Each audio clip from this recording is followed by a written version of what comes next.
Hello, welcome to the Artisan Dragon Homestead channel.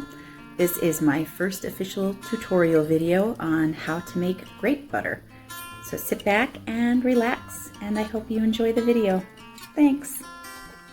Good morning, everyone. I wanted to post my first how-to video.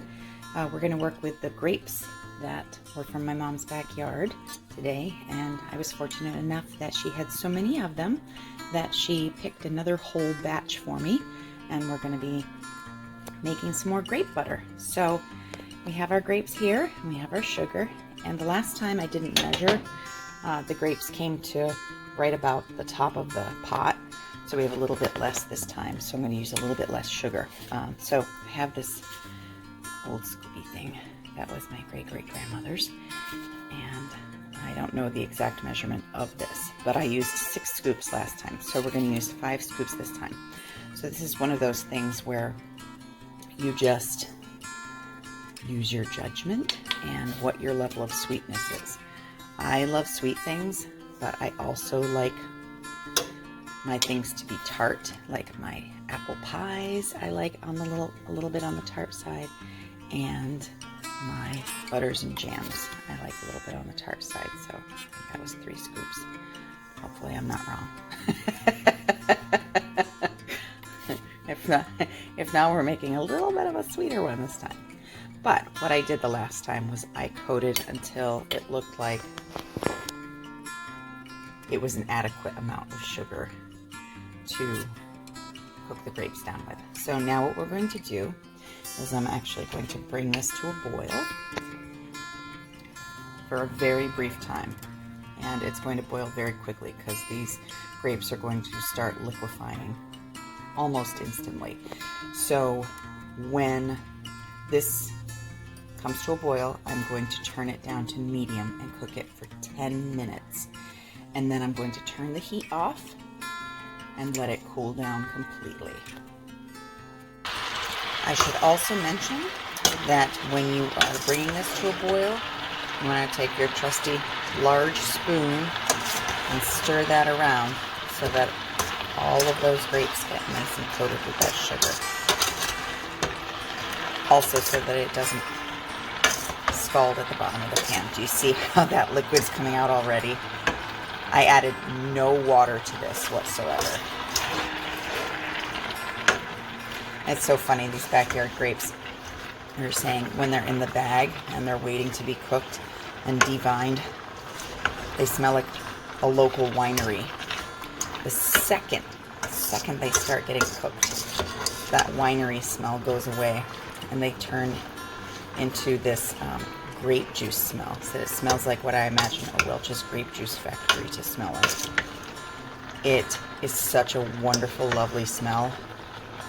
You will definitely want your house to smell like this while you're spending the next couple of days cooking this. So my grapes have come to a boil, and I have turned it down to medium, and I will be simmering that for 10 minutes, and then I'm going to let it cool down nearly completely. It's going to take an hour or 2 for that to cool down almost completely, and then what I'm going to do is cook it one more time at this stage with the skins and the seeds still in there, and we're going to do another simmer at medium for 10 minutes, and then we will start the removing the skins and the seeds process. It's amazing how in just a few, I mean, I think this took about 3 minutes to get to this stage, how much liquid has been brought out already. It's pretty cool. I felt that it would not be fair to not show how cool this looks when it's simmering. And don't be afraid of it when it's simmering at medium. It's gonna be a nice little roiling boil, but it's going to be at a temperature where it's not going to scald your grapes to the bottom of your pan.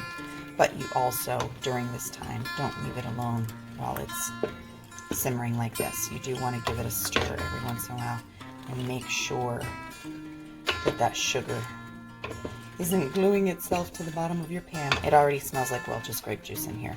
It's pretty cool. This is how the grape butter looks after just the first cooking session, the end of it. I just turned the heat off, and we already have this amazingly gorgeous purple liquid that smells out of this world.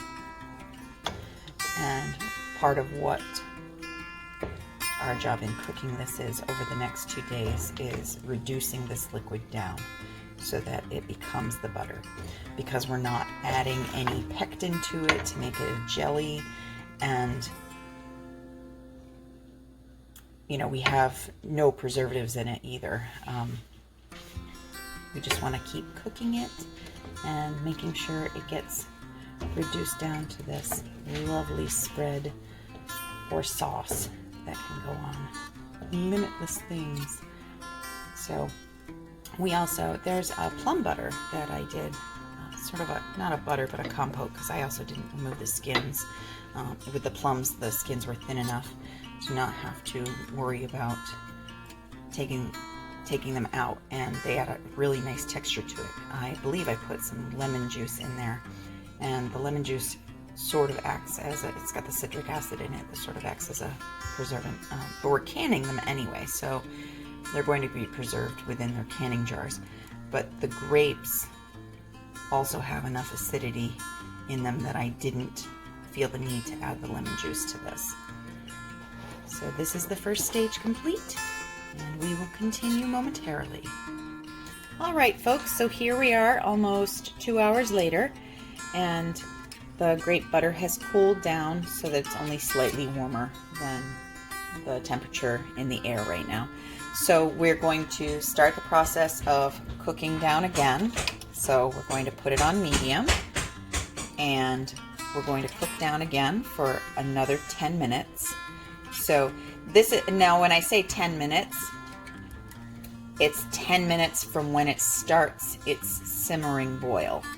So you want to let it warm up and start bubbling, which it happens very quickly. So once that starts bubbling, then you check your time and go 10 minutes. And then we're going to let it cool off a little bit again so that we can actually work with it. And then we're going to put it through the ricer to get rid of the skins and the seeds.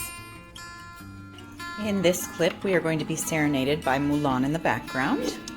My 20-month-old is watching it right now and visiting me in the kitchen. So here we have the vintage ricer I picked up some time ago. I don't remember if I got it at a flea market or if it was one of my stellar finds on the side of the road, which I am known for. At any rate, it is a fantastic addition to my kitchen. So we are going to take our ladle, and we're going to do this in stages, in small batches, because we don't want to overwhelm the ricer. And we're just going to ladle a few ladles at a time in there. I imagine this would also work with an apple saucer. If you have one of those old things to, the cylindrical colanders with the wooden dowel that helps get the skins off of apples when you're doing applesauce. So I'm not sure I can do this with one hand with the video camera, but what I have to do is go in a clockwise motion and crank this dial around, and it pushes the liquid down into the bowl, and it keeps the seeds and the skins inside. So I will show you what that looks like in a moment. This is what it looks like inside the ricer once I have gotten all of the liquid kind of squeegeed out of there. As you can see, this is all just skins and seeds left over. So what I'll do is I'll scrape this out of here, and I'll work in stages until we get all of this in here. And then we're going to transfer it back into this bowl, and start our cooking process all over again. Here we have the finished strained part of the grape butter. Gorgeous purple color. That is the remnants of the skins and the seeds. And now we're going to transfer this back into the pot and start the cooking process all over again. Hi, little seed. Good morning, everyone.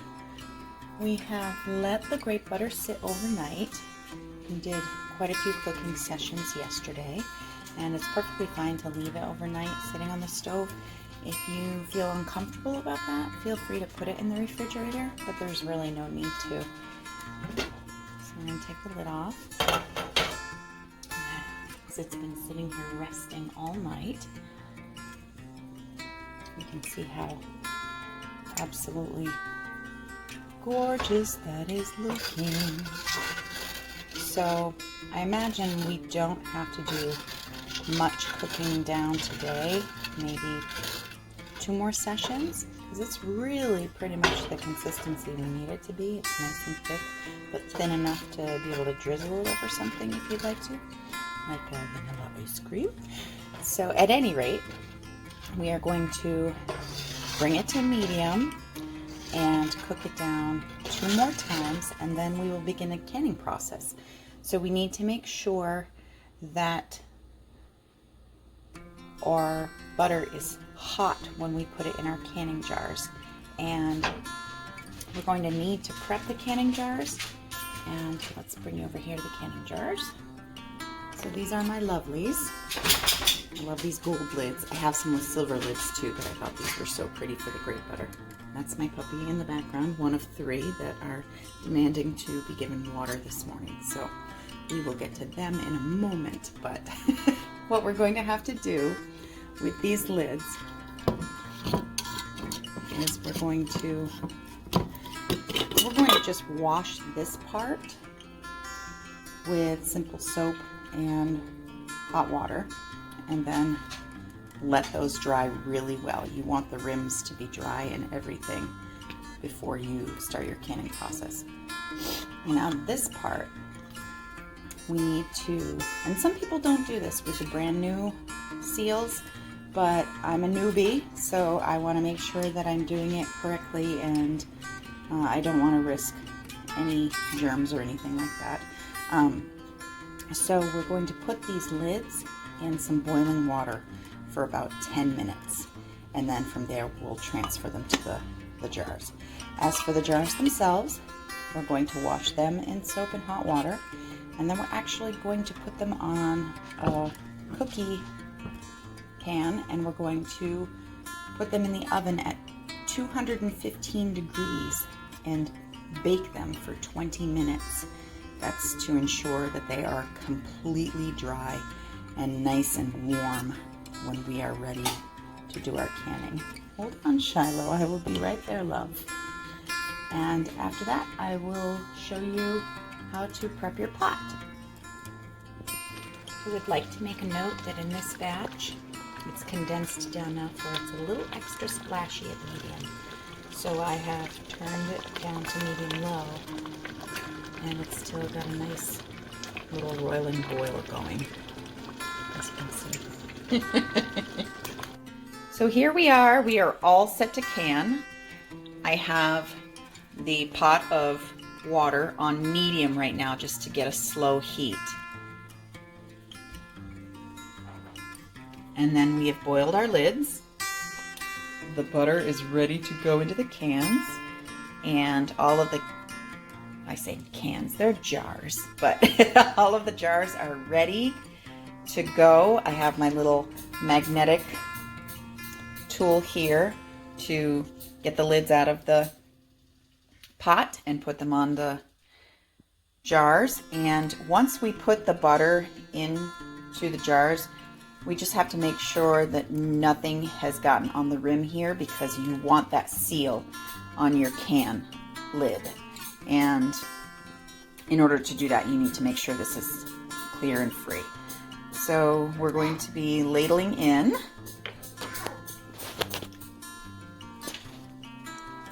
Here we are with our little ladle. Take your time with this. You don't need to run a marathon. Normally I would be holding the pot a little bit closer, but I'm holding a camera right now, so I cannot.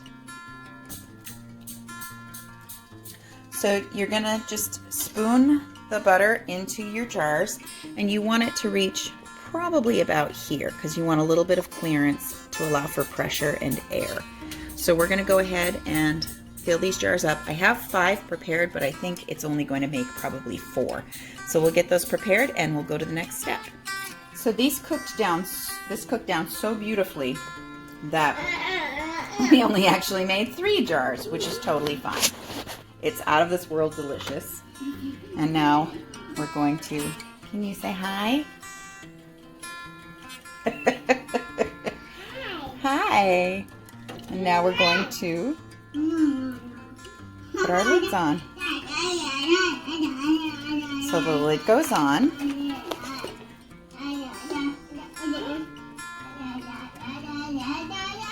Make sure I don't have 2 lids there. Okay. So you get your lid on there. And then you want to put your screw top on so that it tightens down on it, but not so tight because you want that room for expansion. You just want it to be able to secure that lid in place. And then, but you don't want it super loose either. So that feels good. So we're going to repeat the process with the other 2, and then we're going to put them in their water bath. So we have our jars in the pot. I have turned the heat up to high. You want about 1 inch or so of clearance of water above your jars so they have the room under there to pressurize and seal the jar. So after it comes to a complete boil, then we're going to give it a water bath for between 10 and 15 minutes. And when that is done, we're going to remove it from the heat. We're going to take the jars out and let them cool completely. Once the jars are out, within a few minutes, you should be able to hear a nice ping that the jars are going to make. And that's to let you know that the lids have sealed. And there is it's a little convex part in the center of the jar. You want that to sink in, become concave. So hopefully I'll be able to get the jars out and videotape the ping. I'm not sure if I'll get so lucky, but we shall see. They've had their water bath, and now it's time to take them out. Trusty little canning tool. This is the correct way to hold it. Seen in some advertisements of late. The wrong end going in. This end you do not want to go into your boiling water. My son is playing drums. Lovely serenade. And there it goes. Oops, you know what? Let's get some of that water off of there. Here is the next one. Tipping. And the last one. Oh, that jar already wants to ping.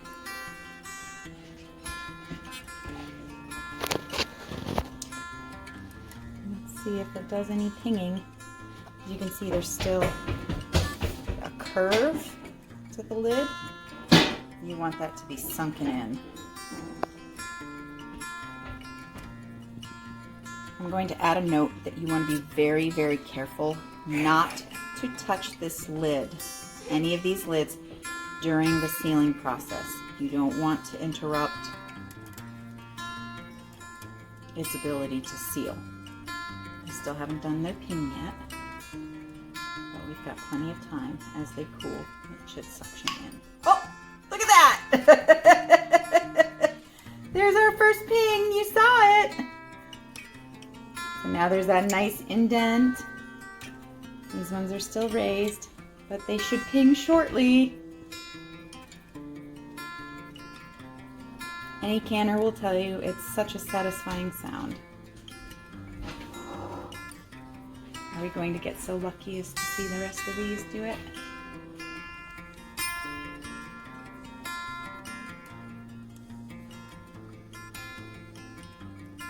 So what you want to do is let them cool completely. Yeah, I know. Let them cool completely. I'm right here, my love. So when they cool completely, then you can store them and put your label on them.